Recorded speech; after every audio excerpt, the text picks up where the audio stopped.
ಹೆಚ್ಚಿನ ಬಡ್ಡಿ ನೀಡುವುದಾಗಿ ಸಾರ್ವಜನಿಕರಿಗೆ ಆಮಿಷವೊಡ್ಡಿ ಕೋಟ್ಯಾಂತರ ರೂಪಾಯಿ ಹಣ ಸಂಗ್ರಹಿಸುತ್ತಿದ್ದಂತ ಆರೋಪದ ಹಿನ್ನೆಲೆಯಲ್ಲಿ ಬೆಳಗಾವಿಯಲ್ಲಿ ಮತ್ತೆ 2 ಖಾಸಗಿ ಹೂಡಿಕೆ ಕಂಪನಿಗಳ ಮೇಲೆ ಶುಕ್ರವಾರ ಅಧಿಕಾರಿಗಳು ದಾಳಿ ನಡೆಸಿದ್ದಾರೆ. ಇತ್ತೀಚೆಗೆ ಶಿವಂ ಅಸೋಸಿಯೇಟ್ಸ್ ಹಾಗೂ ಆದಿತ್ಯ ರಾಜ್ ಕ್ಯಾಪಿಟಲ್ ವಿರುದ್ಧ ನಡೆದಂತ ಕ್ರಮದ ಬೆನ್ನಲ್ಲೇ ಈ ಕಾರ್ಯಾಚರಣೆ ನಡೆದಿದ್ದು, ಅನಧಿಕೃತ ಹೂಡಿಕೆ ಸಂಸ್ಥೆಗಳ ವಿರುದ್ಧ ಜಿಲ್ಲಾಡಳಿತದ ಕಾರ್ಯಾಚರಣೆ ಮುಂದುವರೆದಿದೆ. ಜಿಲ್ಲಾಧಿಕಾರಿ ಮೊಹಮ್ಮದ್ ರೋಷನ್ ಆದೇಶದ ಮೇರೆಗೆ ಉಪವಿಭಾಗಾಧಿಕಾರಿ ಶ್ರವಣ್ ಕುಮಾರ್ ನಾಯಕ್ ನೇತೃತ್ವದಲ್ಲಿ ಕಂದಾಯ, ಸಹಕಾರ ಹಾಗೂ ಪೊಲೀಸ್ ಇಲಾಖೆಯ ಅಧಿಕಾರಿಗಳ ತಂಡ ಬೆಳಗಾವಿಯ ಚಿಳಕವಾಡಿಯಲ್ಲಿರುವಂತಹ ಗ್ರೋಧನ್ ಎಲ್ಎಲ್ಪಿ ಹಾಗೂ ಮಹಾತ್ಮ ಫುಲೆ ರಸ್ತೆಯಲ್ಲಿರುವಂತಹ ಸಿಟಿ ಇಂಡೆಕ್ಸ್ ಕಂಪನಿಗಳ ಕಚೇರಿಗಳ ಮೇಲೆ ಏಕಕಾಲದಲ್ಲಿ ದಾಳಿ ನಡೆಸಿ ದಾಖಲೆಗಳ ಪರಿಶೀಲನೆ ಕೈಗೊಂಡಿತು. ಪ್ರಾಥಮಿಕ ತನಿಖೆಯಲ್ಲಿ ಈ ಕಂಪನಿಗಳು ಸಾರ್ವಜನಿಕರಿಗೆ ತಿಂಗಳಿಗೆ 4 ರಿಂದ 5% ಹೆಚ್ಚಿನ ಬಡ್ಡಿ ನೀಡುವುದಾಗಿ ಭರವಸೆ ನೀಡಿ ದೊಡ್ಡ ಪ್ರಮಾಣದಲ್ಲಿ ಹಣ ಸಂಗ್ರಹಿಸಿರುವುದು ಬೆಳಕಿಗೆ ಬಂದಿದೆ. ಅಧಿಕಾರಿಗಳು ಕಂಪನಿಗಳ ಹಣಕಾಸು ವ್ಯವಹಾರ, ಹೂಡಿಕೆದಾರರ ವಿವರ, ದಾಖಲೆಗಳು ಹಾಗೂ ಇತರೆ ದಾಖಲೆಗಳನ್ನು ತಡರಾತ್ರಿವರೆಗೂ ಪರಿಶೀಲಿಸಿದ್ರು. ಕಾರ್ಯಾಚರಣೆಯ ವೇಳೆ ಯಾವುದೇ ಅಹಿತಕರ ಘಟನೆ ನಡೆಯದಂತೆ ಪೊಲೀಸರು ಬಿಗಿ ಭದ್ರತೆ ಒದಗಿಸಿದ್ರು. ಉಪವಿಭಾಗಾಧಿಕಾರಿ ಶ್ರವಣ್ ಕುಮಾರ್ ನಾಯಕ್ ಮಾಹಿತಿ ನೀಡಿದ್ದು, ಗೋವರ್ಧನ್ ಎಲ್ಎಲ್ಪಿ ಸಂಸ್ಥೆಯಲ್ಲಿ ಸುಮಾರು 1100 ಹೂಡಿಕೆದಾರರಿಂದ 38 ಕೋಟಿ ರೂಪಾಯಿ ಹಣ ಸಂಗ್ರಹಿಸಿರುವುದು ಪ್ರಾಥಮಿಕ ತನಿಖೆಯಲ್ಲಿ ಕಂಡುಬಂದಿದೆ. ಕೈಸಾಲ ರೂಪದಲ್ಲಿ ಹಣ ಪಡೆದು ಹೂಡಿಕೆ ಮಾಡಿಕೊಂಡಿರುವಂತಹ ಮಾಹಿತಿ ಲಭ್ಯವಾಗಿದೆ ಎಂದು ತಿಳಿಸಿದರು.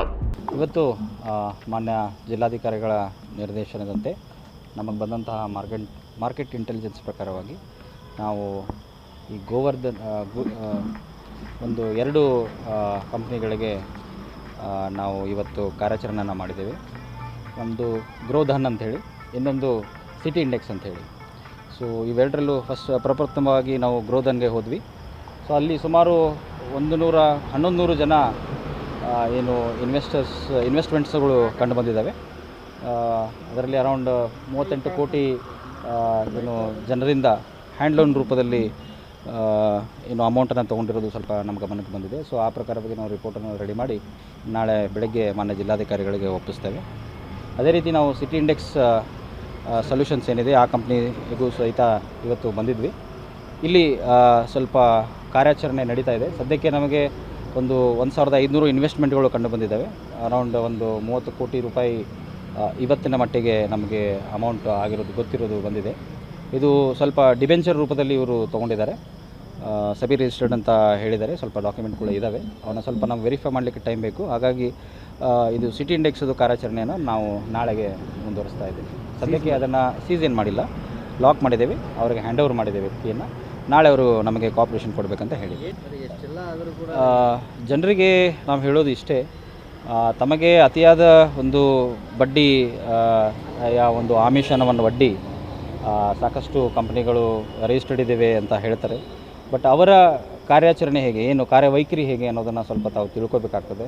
ಯಾಕಂದರೆ ಎಷ್ಟೋ ರಿಜಿಸ್ಟರ್ಡ್ ನ್ಯಾಷನಲೈಸ್ಡ್ ಬ್ಯಾಂಕ್ ಕೂಡ ಅಷ್ಟೊಂದು ಬಡ್ಡಿ ಹಣವನ್ನು ಕೊಡಲಿಕ್ಕೆ ಆಗೋದಿಲ್ಲ. ಸೊ ಹಾಗಾಗಿ ಇವರು ಹೇಗೆ ಮಾಡ್ತಾರೆ, ಇವರ ಇನ್ಕಮ್ ಏನು ಅನ್ನೋದನ್ನು, ಒಂದು 100 ರೂಪಾಯಿ ನನಗೆ ಕೊಟ್ಟಾಗ ನಾನು ಮಂತ್ಲಿ ನಿಮಗೆ 1 ರೂಪಾಯಿ ಆದರೂ ಕೊಡ್ತೀನಿ ಅಂತಂದರೆ 1 ರೂಪಾಯಿ ಗಳಿಸಲಿಕ್ಕೆ ನಾನು ಏನು ಮಾಡ್ತೀನಿ ಅನ್ನೋದನ್ನು ಸ್ವಲ್ಪ ತಿಳ್ಕೊಂಡು ಸ್ವಲ್ಪ ಫೈನಾನ್ಷಿಯಲ್ ಒಂದು ಡಿಸಿಪ್ಲಿನ್ ಜೊತೆಗೆ ಇನ್ವೆಸ್ಟ್ಮೆಂಟ್ ಮಾಡಬೇಕಂತ ನಾನು ಜನರಲ್ಲಿ ಕಳಕಳಿ. ಇನ್ನೊಂದೆಡೆ ಸಿಟಿ ಇಂಡೆಕ್ಸ್ ಸಂಸ್ಥೆಯಲ್ಲಿ ಸುಮಾರು 1500 ಹೂಡಿಕೆದಾರರು 30 ಕೋಟಿ ರೂಪಾಯಿ ಹೂಡಿಕೆ ಮಾಡಿರೋದು ಪತ್ತೆಯಾಗಿದೆ.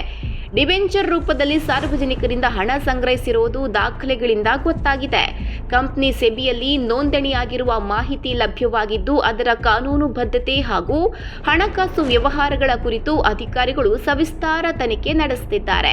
ಗ್ರೋಧನ್ ಎಲ್ಎಲ್ಪಿ ಕುರಿತು ಪ್ರಾಥಮಿಕ ತನಿಖಾ ವರದಿಯನ್ನು ಇಂದು ಜಿಲ್ಲಾಧಿಕಾರಿಗೆ ಸಲ್ಲಿಸಲಾಗುವುದು.